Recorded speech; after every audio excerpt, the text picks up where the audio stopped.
ശ്രീനിവാസിന്റെ സിനിമകൾക്ക് കഥയല്ല, ഒരു സന്ദേശമാണ് ഉണ്ടാവുക എന്ന് പറയാറുണ്ട്. സന്ദേശ സിനിമയുടെ കാര്യത്തിൽ അത് വലിയ അർത്ഥത്തിൽ ശരിയാണ്. അതുപോലെ തന്നെ എന്തെങ്കിലും ഒരു സന്ദേശം പറയാനില്ലാത്ത ഒരു ശ്രീനിവാസൻ സിനിമയും ഉണ്ടായിരുന്നില്ല. വടക്ക് നോക്കി യന്ത്രം സിനിമ വരുമ്പോൾ ഇറങ്ങിയ ഒരു ടാഗ് ലൈൻ ഉണ്ടായിരുന്നു. ലോക സിനിമാ ചരിത്രത്തിൽ ആദ്യമായി തളത്തിൽ ദിനേശൻ അഭ്രപാളികളിലേക്ക് എന്നായിരുന്നു ആ വിശേഷണം.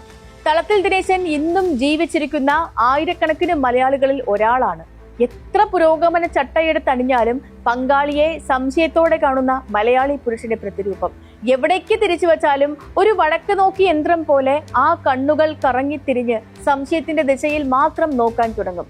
അതിന്റെ തുടർച്ചയായിരുന്നു ചിന്താവിഷ്ടയായ ശ്യാമള. ഉത്തരവാദിത്തങ്ങളിൽ നിന്നും ഒളിച്ചോടാനായി ആത്മീയതയെയും രാഷ്ട്രീയത്തെയും ഒക്കെയും കൂട്ടുപിടിക്കുന്ന മലയാളിയെയാണ് നമ്മൾ അതിൽ കണ്ടത്. മച്ചകത്തമ്മയെ കാൽ തൊട്ട് വന്ദിച്ച് അവസാനമില്ലാത്ത യാത്ര തുടരുന്ന മലയാളിയെയാണ് ആ സിനിമ നമുക്ക് കാണിച്ചു തന്നത്. വടക്കു നോക്കി യന്ത്രത്തിലും ചിന്താവിഷ്ടയ ശ്യാമളയിലും ശ്രീനിവാസൻ അവതരിപ്പിച്ച കഥാപാത്രങ്ങൾക്ക് തിരുത്തൽ മാത്രം സംഭവിക്കുന്നില്ല എന്നുള്ളതാണ്. അവസാന സീനിലും അവർ തുടക്കം മുതൽ ചെയ്തിരുന്നു തന്നെ ചെയ്യുകയാണ്. ഇതാണ് ശരിക്കുള്ള മലയാളി ജീവിതവും. എത്രയൊക്കെ തിരുത്താൻ ശ്രമിച്ചാലും കറങ്ങിത്തിരിഞ്ഞ് പഴയ പണി തന്നെ ചെയ്യുന്ന മലയാളിയെയാണ് ഈ സിനിമകൾ കാണിച്ചു തന്നത്.